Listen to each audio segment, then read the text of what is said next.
absence of being stagnant. Like progress means like a progress, like you're moving. You're not in one particular place. Like it's either you're moving.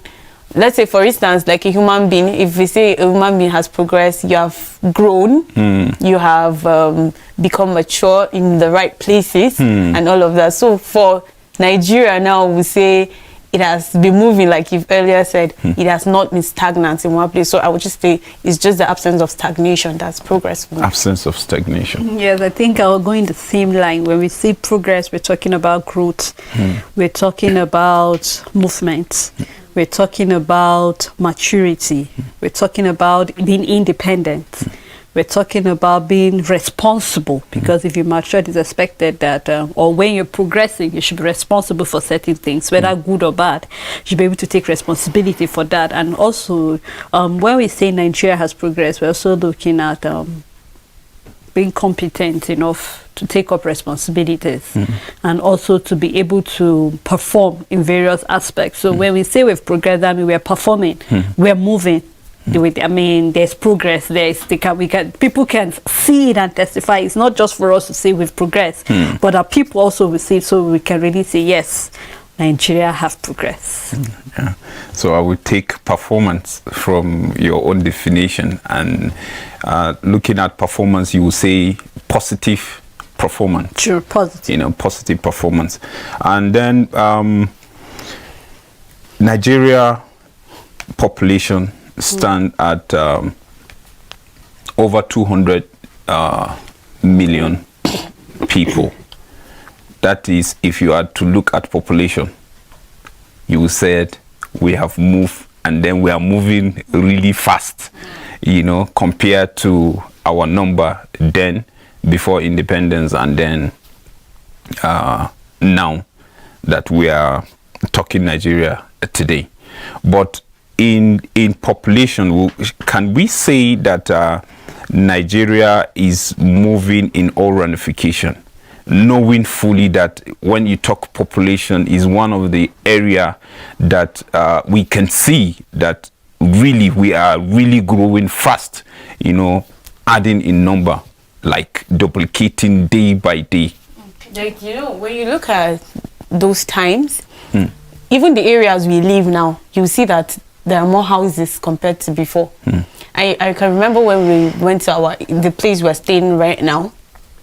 I think you can count how many houses. I think like 3 houses were there. And then there was someone that said, he told my dad, let me say the house, Pastor Kachikazona by Kirafin, like Pastor Reverend. My dad was a Reverend, yeah. He said, Reverend, why did you go and stay by the riverside, you know? But right now, if you go to that area, you won't even know that there's a river there, because so many houses have been built there and all of that. So in terms of population, Nigeria has really grown large. Like we're the largest or most populous African nation, right? Black nation in the world. Black nation. So we have that large population. But then when you look at the population, in terms of that, we have progressed in terms of population. But when you look at that population, what will you say that population is? Is it a deficit for Nigeria or a good for the country? You know, this population that we have, what are we using it to do? When you look at people out there that are not contributing to the GDP of the country, and then you wonder, okay, so what's this population all about? What is it for? If it is expected that we have this high number of population, we should be able to use it to harness the resources that we have in the country. But then I don't really see that happening, because a lot of youth, the nation is populated, like I think the highest population is that of the youths. And then when you look at it, most of the youths are not really doing anything. That's like that given talent that is in them is not being used, is not being harnessed to use it to the betterment of the country, to the advantage of the country. So like I don't really see that population bringing so much to the economy, to our education and all of that to the nation.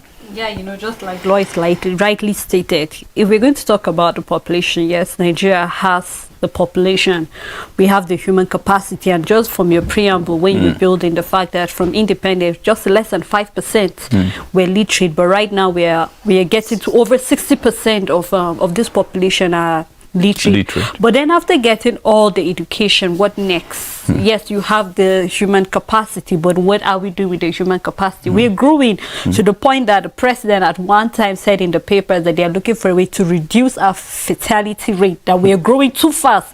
They're looking for a way that we can reduce our population. Why? Because it seems as if presently the government cannot provide everything that this population that we have. But I think this would be a question to the government. What are you ready to do about that? We have all it takes. Lois rightly stated the fact that if you take a look at our economy, it's fast growing. If you take a look at all that is happening, like we're moving. We can't say we are moving. We are not stagnant in one place.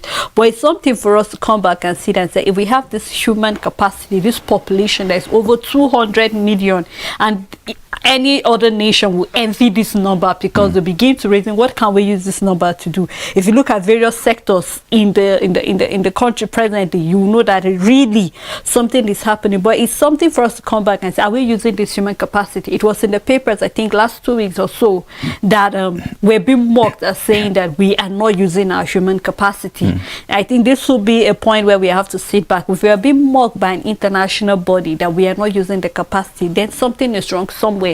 We need to go back to the drawing board and check what is the problem. If we're having over 200 million and we've not taken census, I think, for over quite a year. So I think if we should take another census, you'll be shocked at the number, because there are places that even the commission do not go to take numbers or statistics of certain people.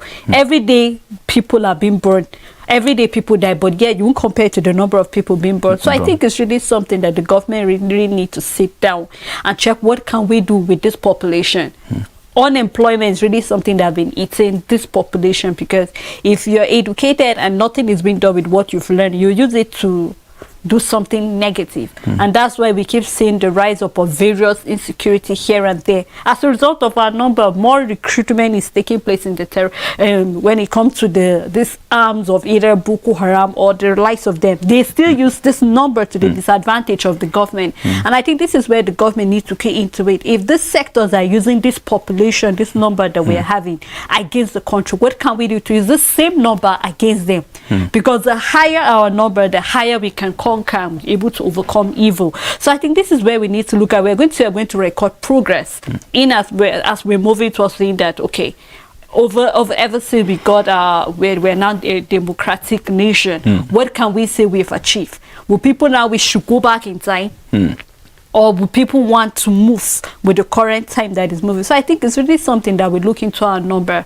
We're really, when you look at the black nation, and people are saying it's just a name, then when we say we are the giant of Africa, we are truly the giant of Africa. But I think it's high time that we don't let the things that are happening around to suck us up and stop us from moving. We need to keep moving. We need to keep progressing. Yes. Yeah.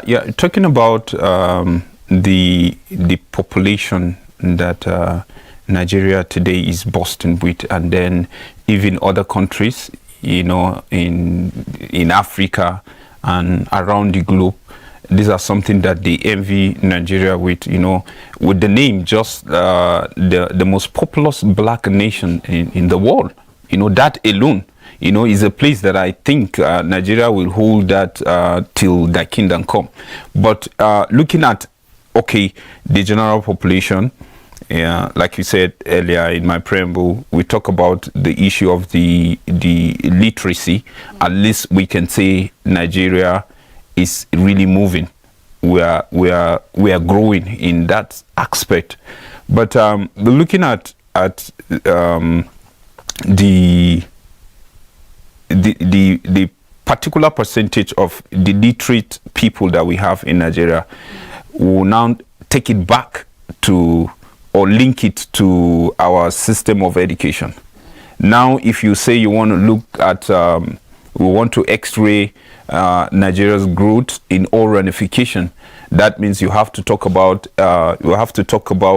education. We have to talk about the economy. You have to talk about the health sector. We have to talk about the infrastructure, you know, and so on and so forth. You can keep mentioning, because these are areas that you just have to go in and then look at and say, come on, how are we doing as a country, you know, from so year to this year? Have we really moved as expected? Have we progressed as expected?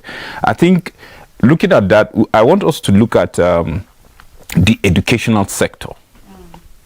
5% to over 60%.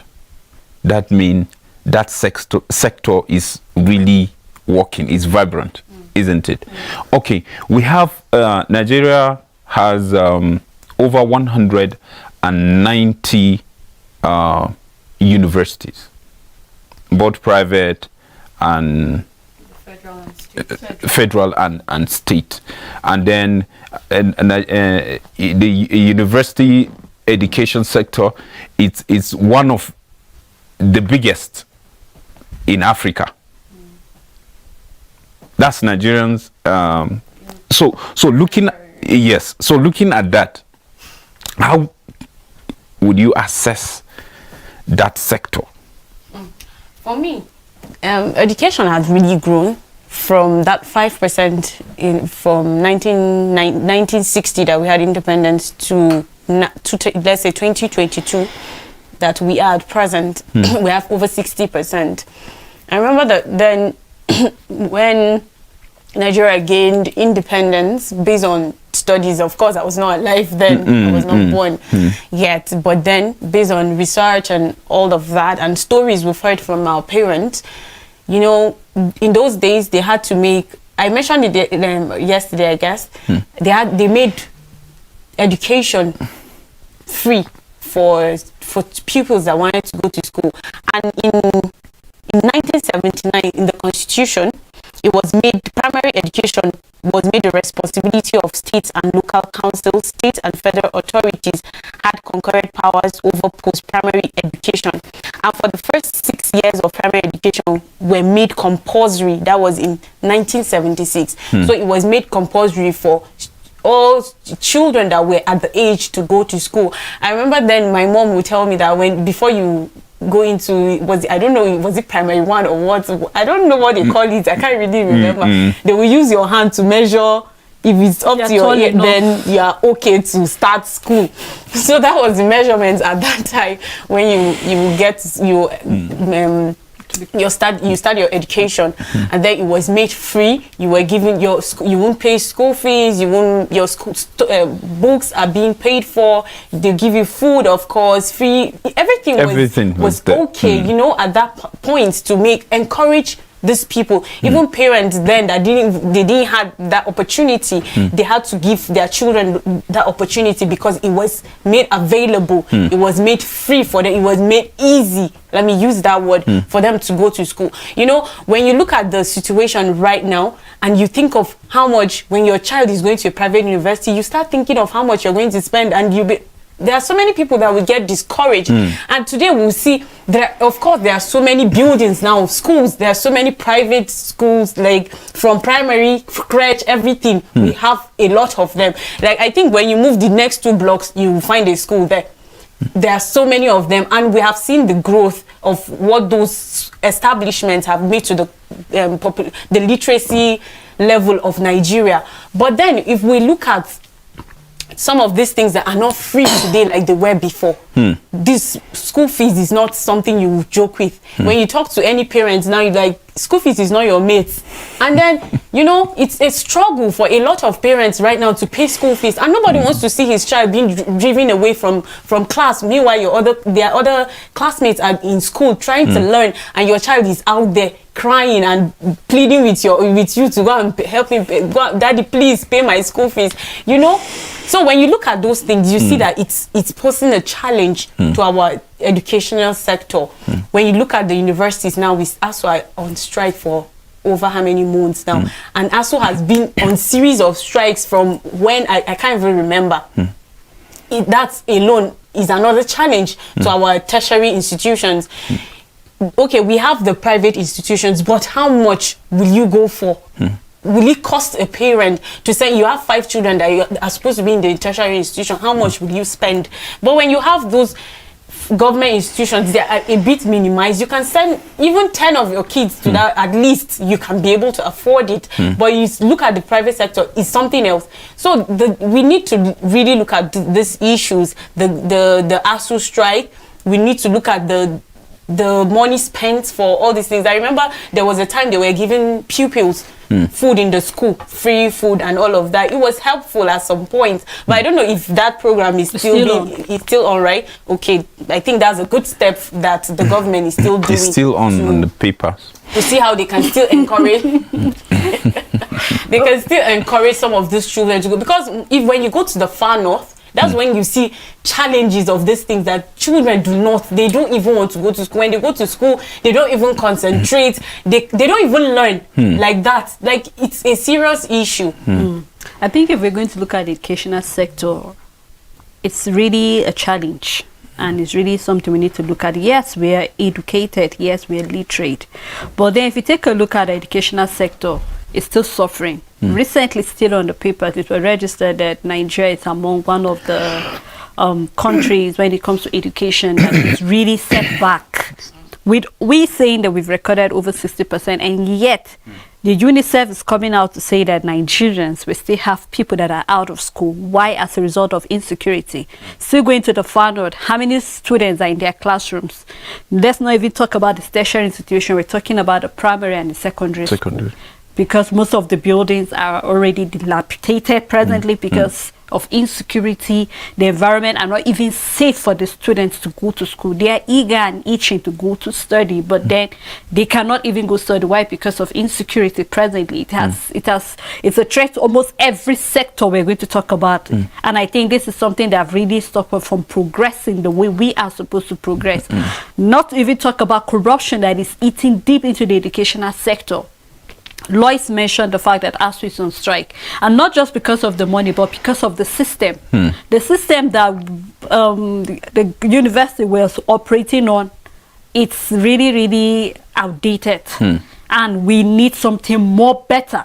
Talking about the payment, talking about the syllabus the students are being used. You'll be shocked when you go to secondary schools, you see the syllabus that they're teaching. They are not updated with what is happening presently. And we're talking about program, we're talking about growth. We need to move.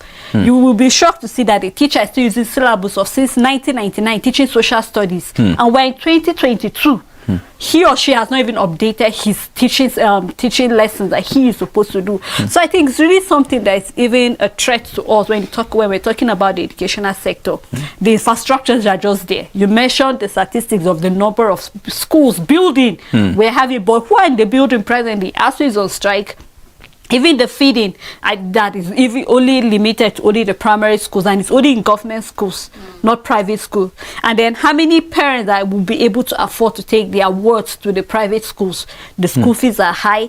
And even not to talk about that some of these teachers are not even being really, some of them don't really go through the proper, we're talking about, will I say, section, if they are trained enough, and thank you for that word, if they are trained enough to be able to take up these classrooms. So if you're talking about giving the future, and we cannot overemphasize the fact that education is the light, is the bedrock of any nation. If you want to talk about bragging with nations out there, you need to be able to brag that, yes, your citizens are educated enough, they are literate enough. We also have where we had issues where the government is saying that we are enriching other nations because we are going to study outside. And I think we still have to come back and check if most of the citizens are going outside the shores of Nigeria to study, what is the problem with our educational sector? That means something is wrong somewhere. It's either there's a breach of communication from the leaders down there. If not, why is ASU still on strike? We had issue where even the Minister of Education walked out on students when they're trying to air their views. We need to go back to schools. And a few months later, we saw him, celebrating with his child graduating in another university. Now you see, in Nigeria, with the child graduating, he wouldn't have been there jubilating with the child that he has graduated. Because there are so many of them. In 2020, we had COVID-19, And still, as we were on strike that year, even after the lockdown and all, they couldn't go back to school because of the strike. Yes. And then they were able to have a session last year, and then now they are back on strike again. Had it been one of his that child is in one of those schools, I'm not sure he will be there. And I think it's not just about, it's not just about even the minutes of education. Most of these public officers, most of their what don't study in Nigeria. I remember there was a time where in the House of Reps, one of the members stood up and gave, he wanted them to hear him out, and he said they should be able to sign a law that anybody that is a public officer, your child will not study abroad. He didn't finish his statement. He was shut down. So we're not going to even say it even past the first. They didn't even hear him not talk about first, second. It was just at the first reading. That member of House of Representatives still remain my hero today, because these are kind of people that you expect to see them like occupying such position like for lifetime, because these are people that you see them position. Sorry to cut you, that he can actually execute this. I'm sure he will do it, but for the fact that he has to raise it up and then it has to follow due process. You know, he can't even move from where he started. So I think if we're going to talk about progress, I always say this, as a leader, if you want to talk about progress, then leadership should start from you. What are you willing to do as a leader for your followers to be able to follow suit after you? Because we cannot talk about progress in the educational sector, meanwhile we're having most of the people we look up to as the leaders having their work studying abroad. Then you will not see the need to be able to work on the educational sector. People will begin to say, I wish we go back to the military regime. And this is not something we want to, because people who were there during the regime, who were wise enough, I was not wise enough, but people who were there will be able to say that, okay, yeah, this is what we passed through during the military regime. If it was the military regime, was this how things were before the independence? Was this how things were? Lois mentioned the fact that it was free education. In fact, immediately I finished secondary school, our parents would tell a job was waiting for you. But reverse is the case now. You go for graduating from university, you have your Beetle Volkswagen, then brand new. You get it? This was how things were, making education look very, very beautiful. But presently now you have first degree, second degree, masters, you still go outside the shores of Nigeria and come back. There is no job waiting for you. And people begin to wonder, then why? We have where most of the aspirants coming out for position here tell, let's go back to the farm. And students begin to tell, if I was supposed to go back to the farm, why did I go to school? So we really need to know that education is really I think when they are saying going back to farm, it's not modernized farming. Okay. They are not talking about modernized farming. If it's modernized farming, I think it's a way to go. Yeah. But it's a different, going back to the manual. Anybody will want to. I will want to, even with my degree, I will still want to do that. Go into that, because it's going to add to the GDP of the country, and it's going to be a plus. There's a lot of money there, so it's not going to. But they say go and carry you and stuff. So I think we really need to go back and define the educational sector again. We need to go back and see what really is it are we lacking, because we are really lacking a lot. Let's not be carried away by the figure of 60%. But those 60%, what are they able to contribute to the progress of Nigeria? If you're saying that you have over 60% of your citizens that are literate, what have they done? Will you be able to compare them with other nations when it comes to, will they be able to say head and shoulder? Because I'll be able to say that if you check outside the shores of Nigeria, whether it's our doctors, whether it's surgeon or whatever aspect, Nigerians are doing great. But the environment here is sucking them off, is sapping them of the juice or whatever they need to contribute to the country. So I think we need to look into what can we do to make sure that the environment is conducive. It's conducive enough for people to stay back and not want to leave the shores of Nigeria. Okay. Looking at education, yes, we can say at least Nigerians are really trying, because even with the level of our infrastructure when it comes to education, like yes, and then you look at it, sometimes you begin to wonder if someone says this is the school he passed through, to become what he is. Today you start wondering, so you mean you went to this local this government school, LEA, then we used to call them, and then some government secondary school, then we have unity community colleges, you know, and some special school like that some state governments have set aside, you know, to make sure they groom some certain people. Because I remember my own time, it was a government science secondary school, Toro, which the government kept aside to be her own special school, that they bring people that score first, second, third in their just yes. No, the comments, right? Yes. So that's where they will gather first, second, third. So you can imagine the kind of people that are in that. So the competition is really high. People are really studying hard to make sure that they maintain that that level of performance, you know, even from where they are coming from. But still yet, you know, you will see after then, Nigerians are determined, Nigerians are hardworking, you can name it. And whatever sector they find themselves, they try and push that energy if they want to. Yes. So you find professors today that, you know, when you talk about education, there are people, you know, to mention that from Nigeria, that globally, you know, their materials are out there, that people are learning out there. So you begin to wonder. But earlier you talked about the issue of environment. I think that's what is really eating us up. We have to make the environment very conducive so that whatever someone chooses to do, he will thrive. You know, whether to continue with the education or to go back to farm, like we earlier said, you know, and so on and so forth. I just want to add to this. We always talk about the government not doing some of these things, yes, but sometimes when you go to these government schools, you find these teachers that are out there under the tree. Instead of being in the classrooms trying to impart knowledge to these children, they are under the tree gisting and peeling granules and the rest. And all of that. So that is even an issue on its own. If we're talking about the government not doing their bit to see that these things are being improved, what about you that is in the classroom as a teacher? What do you do? How do you contribute your own quota to see that students are being imparted the right way, not you being under the tree gossiping and gisting and doing all of that? And some of them are even engaged in doing their own private businesses during the time.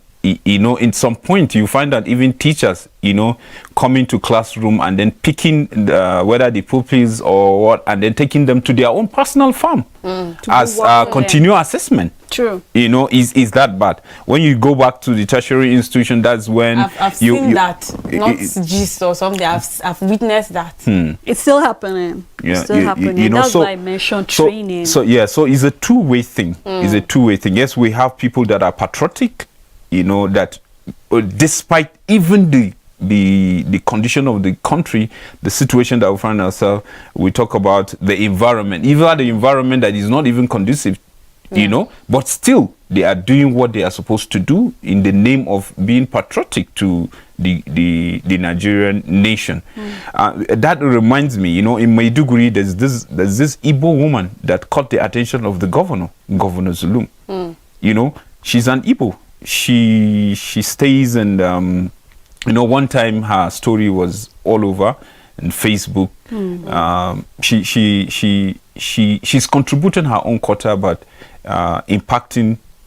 But she has been working in that school, and then she is always punctual, doing her assignment the way she should, always, until one day the governor just went there to just inspect, because he is about to transform that particular primary school. And then when he came, as early as 6, she was there waiting, going through her lesson notes and the rest. And he was surprised. Even the head teacher was not even present. And he asked her. And then some people testify that that's how she has been. She has been so faithful, so committed to what she's doing. And he emphasized on the issue of patriotism, you know, in this country. He said, look at her, she's not even from his state. So yet, but look at how she's contributing her quota to see that the educational sector in that state, you know, it's something, because that's where it starts. It's from the primary school. So when you see the commitment of the teachers, how willing they are to even impart knowledge and the rest, there's a way it boosts your morale, and it makes you feel, yes, even if the atmosphere is not conducive, there is more to give to the country, as we hope and pray that things get better. That story really encouraged me. And from there, he gave her automatic ticket that any time she comes to see him, nobody should stop her. He has adopted her, that till she die, she remain she remain part of him, that anytime she can call him whatever she wants. So look at that open check, you know, simply for just her own corner. Someone would just say, how can I be so committed, so dedicated to even primary school? Primary school, you understand? But it is very, very important. Now, talking about education, let's look at the health sector. What can we say? I mean, that sector is really because there's this statistics. Let me just read it to help. We have 17 hospitals to 100,000 people by statistics, and then to 100,000 patients. 17 hospitals. And then we have 39,914 operational hospitals and clinics in total. That's what we have now. So looking at this as infrastructure when it comes to health, is it commensurate with the number that we have? 200. 200 million, right? Over 200 million. Over 200 million. It is. We wouldn't say it's really enough for the population of Nigeria, because you can imagine 17 hospitals to 100,000 persons. That's a lot. So we'll do 100,000 divided by 17. Because according to the people, when you check it, it's like having 100 patients to just 2 doctors or 1 doctor. So imagine how would the doctor be able to cover even a human. He's human. You can imagine how, and that's why, to cover such amount, and different patients with different issues. You know, some are critical, but some then, are just like we've said about the education sector, the increase in literacy. We've seen that from 5% now we have over 60%. I think we still have that growth in the health sector, because I know before the issue of polio and other children-related measles and chickenpox, all those children-related illnesses or diseases, let me use that word, has been a serious challenge to the country. But today we don't see polio. I don't think it's a challenge anymore, because the government has been able to provide vaccines. You even see them going around in the communities, going to churches, mosques, and all those places where they can find those children that are between that age range to give them the vaccine, so that they won't fall victim or fall to those diseases, like have those limbs and their whatever get affected with the issue of polio and other diseases that affect children. I remember the time I had chickenpox. We got drugs and all of that, so although you still see the mark on my face, but I'm fine and healthy. So though in that area we've seen that our government has really worked towards that to see how they can curb all of those issues. But then when you look at, and we have more of the buildings, let me say, operational health care places, unlike I think before. Most of the local governments now, when you go, you see a primary health care, although it's not, the infrastructure there is not really up to standard, but something is there at least to give first aid to the people in the community. But then that is not enough. We need more than that. That's why you see, some years back we've seen that our doctors have traveled to Saudi Arabia to go get proper job where the weather or the environment, like you said earlier, is conducive for them to work, and all the things they've learned in school, they will practice it, of course. So we've seen that has been happening over the years, and we've seen nurses now running. They go to the United Kingdom to go and practice as well. That is taking the human capacity that we've talked about, the population of the country. These people are supposed to be, they have been impacted, and they are supposed to be in the country trying to do their own quota, adding their own quota to the country. But we've seen that the environment is not even conducive for them to stay and do that. They have gone to other countries to go and add their own quota to places that will not really even, they will feel it, but we need it more in this country, more than the other countries do. But then we've seen that happening over the years, and I think it's a thing of concern that something should be done about it. If we have those capacities, human capacities and resources in the country, then we should be able to harness it in our own country and use it to the benefit of the country, and not other people benefiting from what we are supposed to be benefiting. That's why they laugh at us and say we claim we're the most populous black nation, but look at where we are. So it's a thing of concern when we look at all of that. But then I want to even at the I'm trying to applaud the government for having those infrastructure, like the buildings, operational facilities in place. Like, for instance, but with the number is both private and all of that. Yes, at least they gave the opportunity for private individuals, because if you have an issue of a dictatorship kind of ruling, I don't think they will really give private sector that opportunity to have those things. Thrive. But since we are thriving, we have a democratic setting, we have the private sector that are really adding to they're adding their own quota to the GDP of the country. But let me just make this known to our viewers. States with the highest number of hospitals in Nigeria, we have Lagos State. They have 2,333 hospitals. In Katsina, they have 1,943. In Benue, they have 1,837. In Niger, 1,565. Oyo have 1,490. Kaduna have 1,419. Plateau, our Plateau, they have 1,470. Kano has 1,476. Nasarawa 1,337. Cross River has 1,280. Kogi has 1,235, and then Bauchi has 1,212 hospitals in the country. But then, what of the other states?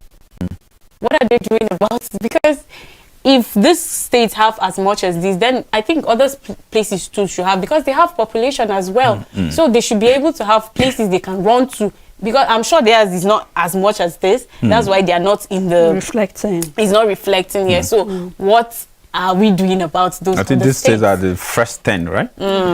Possibly. And you know, just like we're saying, we can overemphasize that the government really did their best in trying that their infrastructures.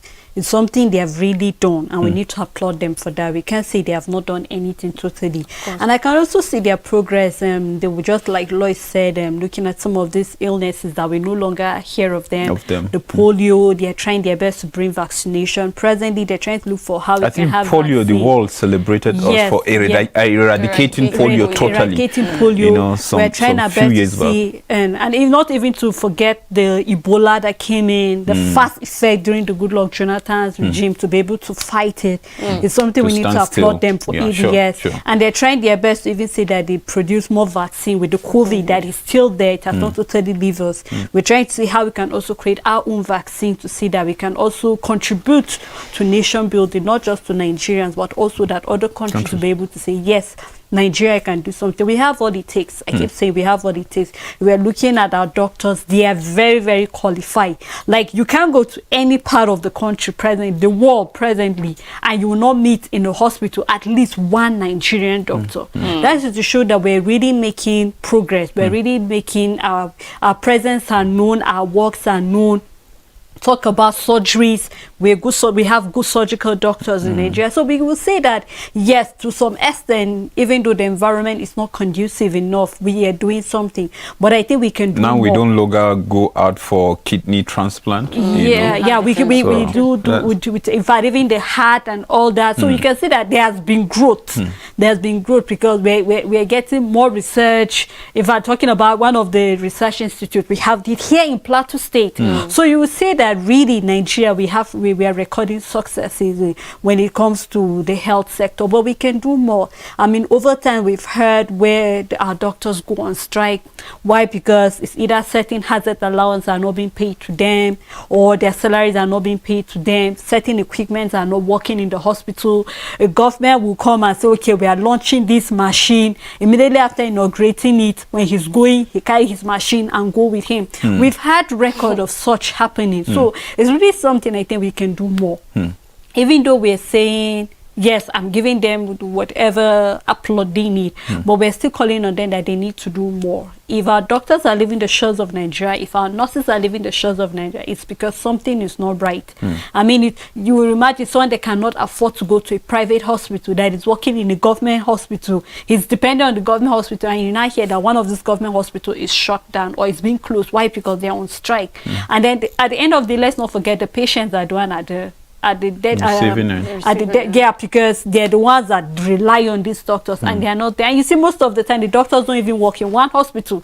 He's working in this private hospital, working in that government hospital. Why? Because he's trying to meet up with what that government hospital cannot do. So we really need to look into how can we use this human capacity. We're saying we have the doctors, let's make the environment conducive for them. We want to record real progress, we want to record real success, then we need to look into that. I mean, doctors are really trying their best, but we need to do something for them. We've been having the outbreak of the monkeypox presently, Lassa fever, cholera, and all that. We've seen where all these health personnel die as a result of that. Why? Because enough is not being provided for them to be able to take good care of themselves. Why they carry out their assignments. So I think the government really needs to look into that sector. Yes, they have done their best, but we are calling on them to even do much more better, because if we really want to record success, looking at from 1999 till date, then we really need to do something. There's still a lot more we need to do.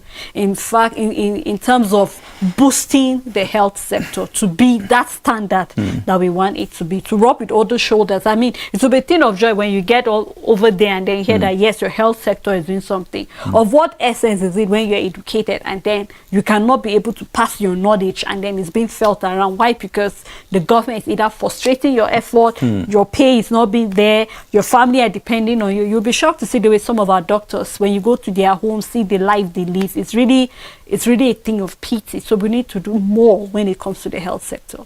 Yeah. Wow. We really need to do more, you know, in all the sector, you know, in Nigeria. And if you're just joining us, this is today's live on Equa Television. And to remind you, we are live on Facebook and on YouTube. You can follow us at Equa Television. Just drop your comment. Let's know the areas that you feel the government have done well, and then the area that you think they are lacking. Your input is very important, you know, in this show. And talking about the growth of this country so far since independence, I want us to look at briefly maybe the economy and then the agricultural sector. You know, how far can we say we have done in that sector, particularly agriculture? You know, now that this issue of we have enough land, and then not just enough but fertile, you know, that virtually almost everything can grow in our soil. Name them. You know, God has blessed us with that, and then we are proud of it. But have we harnessed those potential so far? Well, if you permit me, I would say we've really harnessed. I still go back to the human capacity we're talking about. We're going to look at the economy in general and looking at the agri sector. I mean, I will applaud the government, because back was then, immediately we discovered that we had oil, we abandoned the agri sector. We're beginning to realize that our oil wells are drying up, and the need for us to go back to the farm is important. I mean, back then when you're talking about not really drying up, but the price is dropping in the global market. Because if you look at okay, we don't have refineries presently in the country. Yes, we have the crude oil, but then where do we refine them? We have to send it outside And still then buy pay it. and buy it back.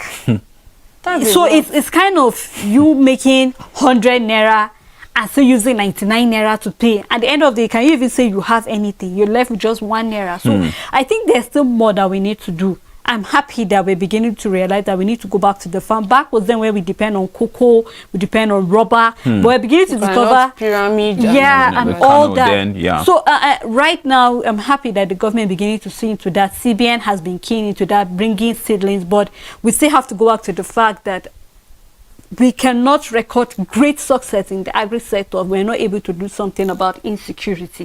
Farmers are willing to go to their farms, but the farms are not safe. It's either after you finish farming, something happened to your crops, there are cattle here and there destroying it. So if we're going to say we're going to record success, then I think it has to start with we're able to tackle insecurity, then we record that success in the agri sector. Take a look at even our oils. Back was then where we had the Niger Delta militants doing destruction.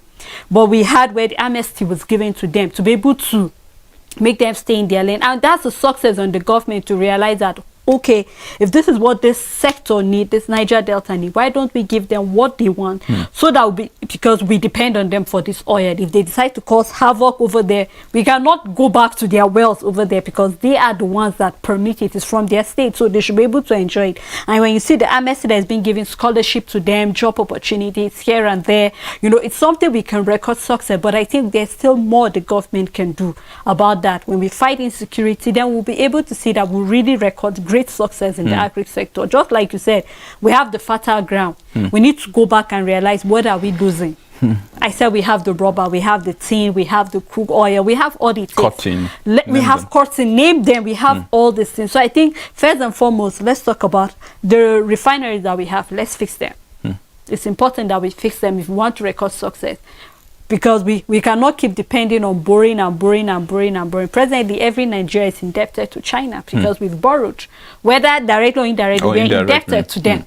So I think if we want to record success, then we need to think about how can we look into other sectors and build into them and see that we record success. I mean, I'm happy if we're going to look at general growth of Nigeria. Even our movie industry is doing something to contribute to the GDP of Nigeria. When you look at the movies we produce recently in Nigeria, you know that they're intelligent, brilliant movies. We're seeing how can this other sector also contribute to the GDP of the country. So we're looking at the economy, whether it's our agri sector. We're trying our best. The country is trying their best, but there's still more that needs to be done. And just like Lloyd said, we cannot keep blaming the government in all of this. What can we do also to see that we contribute to the progress of the nation? What can I do in my little quarter? We have lots of people that are doing something. Talk about Dangote that's trying his best to see that he brings youth employment. It's something one person is doing, and we have more of people. You don't need to have that money, but when you be able to have the intelligence and put it, and then the environment is conducive enough for you, then you see that we're going to record progress and growth, and even our performance will really be felt by other nations. Talking about economy is really wide and large, but then to just build up on what Sele has said, our economy was the largest in Africa at some point before the COVID-19 came, and then it went down. A lot of things happened, and then we had to start reviving back, you know. The time of recession, we went into recession twice. We came out of recession, COVID came and hit us hard again, and then we went down, but we have been trying to come up. And from research, we've seen that our GDP has expanded to 3.4%, that's as of last year. So I think gradually we're trying to come up, you know, to do all those things. But regardless, there are a lot of things that we need to still do to make this thing boost more, because right now even the whole world is struggling with economy issue. And then we have seen that you talked about the oil sector that we so much depend on. I know when the president came, he said hammering on the issue of we should go back to the farm and all of that, because the oil, the market is not so good as it was before. And then we had the issue of insecurity. Even when farmers go to the farm, they don't even get, at the end of the day, maybe your crops are being eaten by cattle, or you're being killed on your farm. So people are even scared to go to the farm. Even go to the farm. We've seen pictures of a lot of things. Very fertilizer expensive. the government has promised fertilizer, but I don't think it was really made available at that much to be able. Even maybe if if you it's get there, one bag the first time, one bag will not be able to sustain all your crops for. Even if it's there, you know, the money to buy is expensive. The money to buy is not even It's really not there. available, you know. But then even if it's there, I feel they're supposed to really boost economy, because we have a lot of challenges about on that issue. When it comes to the agriculture, you make those things available. The tractors, because earlier we were talking about you going back to the farm and doing local farming. You know, you think about the blisters that will come out on your hand, but then if you're so pressed, you have to do it because you have to feed your family, you have to feed as well. So if the government is going to try to do this so that we will progress in this issue of agriculture, issue of our GDP going back and forth, the agriculture, because we've seen how the government has said we should shift from the oil dependence on the oil, which is a good thing. Why not have so many other things that will be our mainstay, right? But then even the refineries are not good enough. They are not even made available. They are not even working. So we need to fix that, like Stella has said. And then we talk about even the cotton. When you grow cotton, you won't just use it like that. It has to get processed. You have to process it to the final product that people will be able to use. But when we have those things being there operational, like they are working, we'll be able to process all these cottons and sell them, do other things, produce clothes and other things with them. Are you talking about the skin from the animals? If we have good this thing that will process, we'll be able to process that, and we'll see that ourselves importing those things to even other countries, so that they will also give us, since we are selling to them and buying back, when we sell to them, we'll get the money back again.